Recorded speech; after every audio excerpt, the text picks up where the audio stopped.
eso que vosotros ponéis en palabras en este libro? Bueno, hay que ver, más que al pueblo, el pueblo es una entidad abstracta. Las entidades abstractas no tienen voz. Eso que se dice voz del pueblo, voz de Dios, bueno, eso es una forma de hablar. En realidad lo que hay son personas. Ajá. Y lo que hay son personas que son individuales, no colectivas, ¿no? Y entonces ahora muchísima gente se arroga el derecho a hablar en nombre de muchas personas, ¿no? Entonces yo creo que hay que escuchar a las personas de una en una y no de muchas en muchas. Muy bien, eso lo decimos a los fóbicos, que no se piensen que está todo el público mirándoles, sino que le miran de uno en uno, y eso pone fin o es un paliativo para su fobia.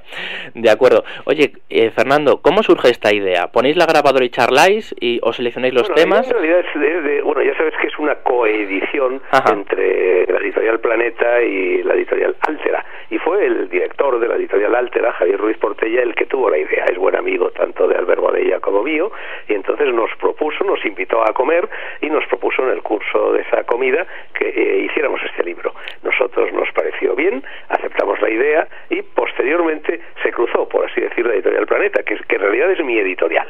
Yo les dije, bueno, oye, mira, vamos a hacer esto, y claro, y entonces ellos me dijeron rápidamente, hombre, ese libro nos habría interesado muchísimo a nosotros.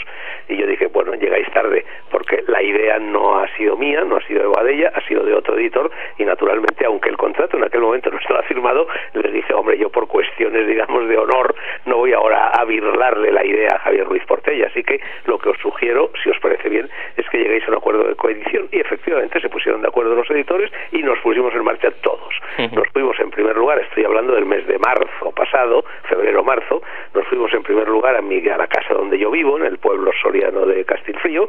Estuvimos allí 3 días, efectivamente, hablando delante de los editores, Albert y yo, con el magnetófono puesto, respondiendo de vez en cuando a algunas preguntas, algunas cuestiones que iban lanzando los editores, pero fundamentalmente la conversación fluía, y luego, pues cosa de una semana después, trasladamos los campamentos a la casa de Rupit, en el Ampurdán, donde vive Boadella, y allí pues volvimos a repetir la operación, fruto de esos 6 días de conversaciones de sol a sol, ¿no? Desde que nos levantábamos, desayunábamos, tomábamos el aperitivo, comíamos, cenábamos, etcétera, a lo largo de prácticamente casi de 16 horas diarias, pongamos, pues bueno, fue naciendo este libro.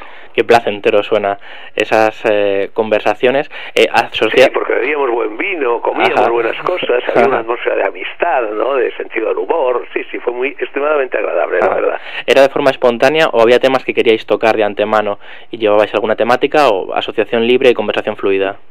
No, nosotros no llevábamos ninguna lista de temas, aunque evidentemente los teníamos, muchos de ellos los teníamos en la cabeza. Sí tenía algunos temas, sobre todo Javier Ruiz Portella, ¿no? Que era un poco la batuta que de vez en cuando ponía orden en la conversación, pero sobre todo era una conversación espontánea con determinados mecanismos de agarre, ¿no? Muy bien. En la portada del libro aparecéis los dos, ¿estáis en Castilfrío? Sí, estamos, bueno, mi casa está al lado de la iglesia, que es una iglesia imponente, mucha iglesia para un pueblo tan pequeño, ¿no? Y, en fin, la iglesia tiene como un corralón delante, y ese corralón tiene pues una tapia de piedra, y allí estamos apoyados con un frío pelón que hacía, porque imagínate las tierras altas de Soria a finales de febrero, pues tanto Albert como yo. Ajá. Eso fue lo peor del libro, la foto, porque Albert odia que le saquen fotos, yo odio que me saquen fotos, y la verdad es que eso de la foto fue muy laborioso, lo más laborioso del libro. Lo menos agradable fue sacarnos la foto. Muy bien.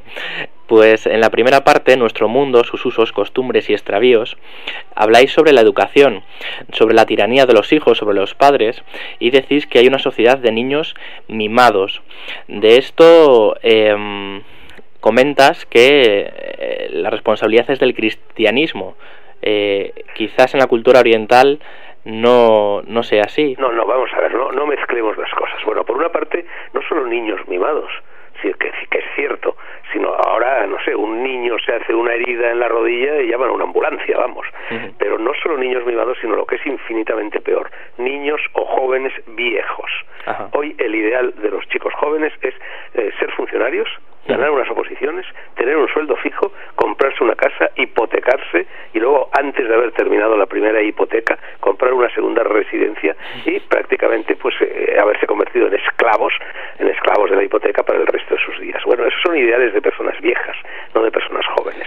Y al mismo tiempo las personas personas mayores, los adultos, se han infantilizado extraordinariamente. Basta con ver, por ejemplo, pues los programas de la televisión, donde personas hechas y derechas se dedican a hacer el mismo tipo de cosas, el mismo tipo de juegos que antes hacíamos los niños cuando teníamos 8, 10, 12 años. Entonces, verdaderamente, una sociedad en la cual las personas mayores son niños y los niños son personas mayores, bueno, es una sociedad que ha perdido la brújula, y el origen de esa pérdida de brújula, de esa pérdida de norte, de orientación, es el desastre pedagógico al que estamos asistiendo. Pero lo que decía del cristianismo en realidad no tiene nada que ver con esto, es decir, la referencia al cristianismo es la de que en Oriente los niños nacen inocentes.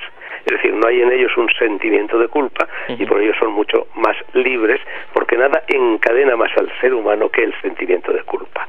En cambio, en el cristianismo, bueno, pues los niños nacen pecadores, nacen manchados por esa culpa original que hay que lavar con el bautismo, etcétera, etcétera, etcétera, y entonces eso convierte la civilización cristiana en una civilización que está impregnada, y esto es una idea anterior al cristianismo, en realidad es una idea del judaísmo, ¿no?, que está impregnada de sentimiento de culpa, y entonces, bueno, el ser humano arrastra esos grilletes de la culpa durante